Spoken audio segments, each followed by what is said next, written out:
اعوذ باللہ من الشیطان الرجیم بسم اللہ الرحمن الرحیم تبت یدا ابی لہب وتب، بالکل ابتدائی زمانے کی صورت ہے۔ ٹوٹ گئے ہاتھ ابو لہب کے اور وہ برباد ہو گیا خود۔ واقعہ یہ ہے کہ جب حضور کو پر وہ آیت نازل ہوئی جو ہم نے پڑھی ہے سورہ ہجر میں، فاصدع بما تؤمر، پہلے 3 سال تک آپ نے دعوت جو دی ہے وہ لو کی، جسے ہم کہیں گے۔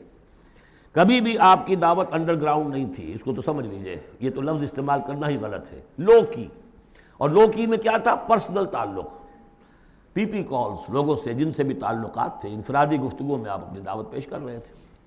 پھر حکم آ گیا فاصدع بما تؤمر، اب ڈنکے کی چوٹ کہیے۔ تو آپ کھڑے ہوئے کوہ صفا پر، آپ نے نعرہ لگایا وا صباحا، یہ وہاں کا دستور تھا۔ تفصیل سے میں یہ بیان کر چکا ہوں، سارا واقعہ بیان نہیں کر سکتا۔ تو اس وقت لوگ لپک کر آئے اور ابو لہب بھی آیا، آپ کا چچا۔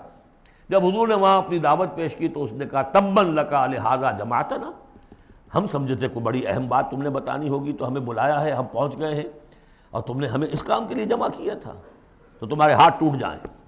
معاذ اللہ ثم معاذ اللہ، نقل کفر نہ باشد۔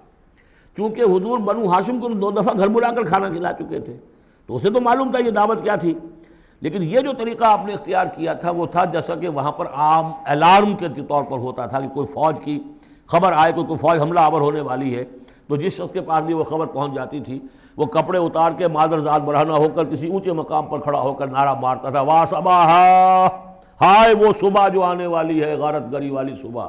تب لوگ سب دوڑتے تھے، جہاں تک آواز پہنچ گئی، جہاں تک نگاہ دیکھ رہی ہے کہ ننگا کھڑا ہوا ہے ایک آدمی اونچائی کے اوپر، دوڑتے تھے لوگ کہ کیا خبر ہے اس کے پاس۔ حضور معاذ اللہ ننگے ہونے کا کوئی سوال نہیں تھا، لیکن آپ نے آدھی بات ان کی اختیار کر لی جس کے اندر کوئی قباحت نہیں ہے، کہ آپ کھڑے ہوئے اور آپ نے وا صباحا کا نعرہ لگایا۔ وہ صبح قیامت کی خبر دے رہے ہیں، وہ خبر دیتے تھے جو صبح ہوتی تھی غارت گری کی، دشمن آ کر حملہ کرے گا، لیکن وہ بھی تو صبح قیامت ہے۔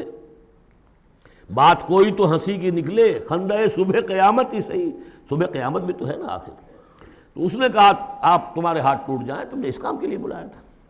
تو فرمایا تبت یدا ابی لہب وتب، اے نبی جیسے آپ کے دشمن جنہوں نے آپ کو کہا کہ اس کی تو دم ہی کٹ گئی، وہ ہوں گے جن کی دمیں کٹ جائیں گی، جن کا نام لیوا کوئی نہیں رہے گا۔ اسی طریقے سے جس نے کہا ہے کہ آپ کے ہاتھ ٹوٹ جائیں، ہاتھ اس کے ٹوٹ گئے۔ یہ تو چند سال کے بعد کی بات ہے، لیکن حقیقت میں عالم غیب میں تو اس کے ہاتھ کٹ چکے ہیں، تب اور وہ برباد ہو چکا ہے۔ ما اغنی عنہ مالہ وما کسب، کچھ کام نہیں آئے گی اس کا، نہ اس کا یہ مال اور نہ وہ کمائی جو اس نے کی ہے ساری عمر اور جمع کیا ہے۔ سیصلی نارا ذات لہب، وہ جھونکا جائے گا آگ میں جو بھڑکتی ہوئی آگ ہے۔ اور لہب کا لفظ جو ہے اس کے اپنے نام میں بھی شامل تھا، یہ صنعت لفظی کہلائے گی، ابو لہب، کیونکہ وہ بہت ہی سرخ و سفید رنگت کا، بہت جیسے کہ انگارے جیسا اس کا رنگ تھا، اور آنکھیں بھی بڑی بڑی تھیں، نہایت حسین و جمیل انسان تھا۔ اور اس کی بیوی بھی جمیل تھی، بہت ہی خوبصورت عورت تھی، اور یہ دونوں جو ہے یہ سمجھیے کہ بڑی ایلیٹ کلاس تھی اس معاشرے کی۔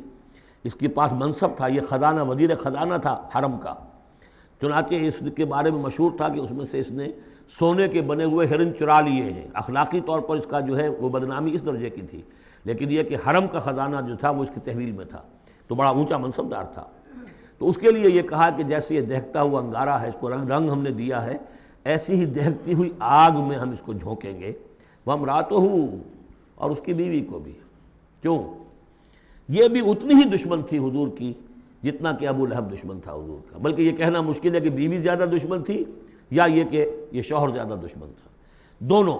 اور میں بتا چکا ہوں آپ کو سورہ تحریم میں جو 3 مثالیں آئی تھیں، بہترین عورت بدترین مرد کے گھر میں، فرعون کی بیوی آسیہ، بدترین عورتیں بہترین لوگوں کے گھر میں، بیوی حضرت نوح کی اور بیوی حضرت لوط کی۔ ایک وہ جو نیک سرشت تھی اور نبی کی گود میں پلی، وہ حضرت مریم سلام علیہا، اور یہ بدترین شوہر اور بدترین بیوی۔ وامرأتہ حمالۃ الحطب، جو اٹھانے والی ہوگی ایندھن کو۔ عام طور پر لوگ سمجھتے ہیں کہ وہ بخیل تھی، وہ ایندھن لے کے آیا کرتی تھی، یہ بات نہیں تھی، وہ بڑی اس معاشرے کی جو ہے وہ بڑی، جس کو آپ فرسٹ لیڈی کہتے ہیں، اس طرح کی خاتون تھی۔